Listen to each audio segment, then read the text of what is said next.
Olá, meu nome é Ingrid Osternack, eu sou ilustradora de livros infantis. Nesse vídeo, eu vou comentar o esboço de ilustração de um dos alunos da Vivência do Ilustrador. O objetivo dos meus comentários não é criticar, mas fazer algumas observações para deixar a ilustração ainda melhor. A Vivência do Ilustrador é um programa que eu criei, onde você não só aprende a ilustrar para livros infantis, como também já aplica o que aprendeu, passa pelo processo de ilustrar para um livro infantil e no final ainda recebe 20 exemplares impressos com a sua ilustração publicada. Se você deseja participar, aqui abaixo do vídeo, na descrição, tem um link bem no final, onde você pode entrar para a fila de espera e ser avisado quando as inscrições abrirem. E hoje eu vou comentar o esboço de ilustração da Lúcia Oliveira, aluna da Vivência do Ilustrador. A primeira coisa que eu sempre comento é que deixe espaço para o texto. Muitas vezes a gente faz a ilustração para a página toda e esquece de deixar espaço para o texto, mas aqui ela fez direitinho. E não só isso, ela ainda aproveitou a parte de baixo para colocar a continuação do caminho. A segunda coisa é que o esboço esteja nítido e no formato correto. A extensão que ela havia me mandado antes não era a solicitada, então eu pedi que ela reenviasse. Por que eu fiz isso? Porque o objetivo da vivência é aprender na prática. Então, a gente tem sempre que perguntar como o cliente quer receber a ilustração e seguir essas orientações, de modo que, quando ele receber o esboço, ele consiga visualizar. Quanto à nitidez, a gente consegue visualizar exatamente o que ela tem em mente e como vai ficar a ilustração finalizada. Portanto, está ótimo. Sobre os personagens. A gente consegue entender muito bem quem é quem e os dois estão uma gracinha. Quanto aos traços, eu creio que os pés aqui deles estão muito parecidos. Tanto o esquilo quanto o gato estão na mesma posição. O esquilo está até olhando para trás e ficou muito interessante, mas eu acho que a gravatinha dele não ia virar tanto assim, junto com a cabeça.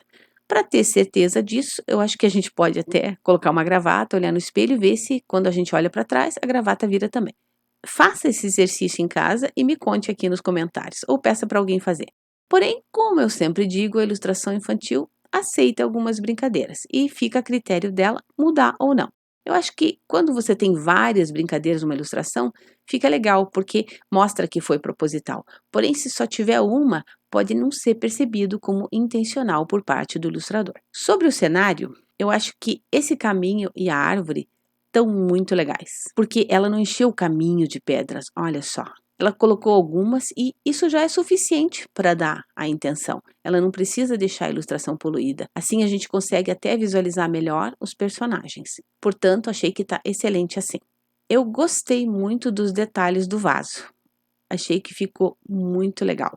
Só acho que poderia refinar um pouco mais o contorno, porque os dois lados estão meio diferentes. Claro que não precisa ficar exatamente igual, simétrico, mas talvez suavizar um pouco o traço aqui. E onde tem o braço aqui, ó, vamos ampliar para ver. Aqui, ó, nessa parte, fazer com que as linhas coincidam aqui e aqui, para dar a continuidade, como a gente fala lá no curso. Sobre a vegetação, a sensação que eu tenho é que a ilustração parece dividida em três partes. Aqui em cima, que está mais vazio, aqui no meio, que está mais equilibrado em termos de elementos, e aqui na parte inferior está com bastante coisa. A minha sugestão é distribuir um pouco esses elementos. Não precisa deixar todas as áreas da ilustração na mesma proporção, senão vai ficar até muito estático. Mas quem sabe colocar as borboletas e alguma flor nessa parte aqui de cima, aqui nas moitas. Assim as borboletas teriam mais destaque e não ficariam escondidas aqui nas flores. As moitas também estão com as curvas todas muito parecidas, mais ou menos da mesma altura. Uma poderia ser mais alta, outra menorzinha, outra mais alta. Na verdade, isso não é um problema. Tudo depende do restante da ilustração. Se tudo fosse feito mais ou menos do mesmo tamanho ou fosse proporcional, eu até diria que não precisa alterar. Mas como a ilustração tenta recriar uma cena natural, a gente tem que lembrar que a vegetação não é toda igualzinha. Se isso aqui forem nuvens, que também pode ser, é uma opção dela, também sugiro que altere um pouquinho aqui para que não fique tão igual todas elas. Isso vai fazer com que elas pareçam um pouco mais naturais. Vou fazer aqui o que eu quero dizer.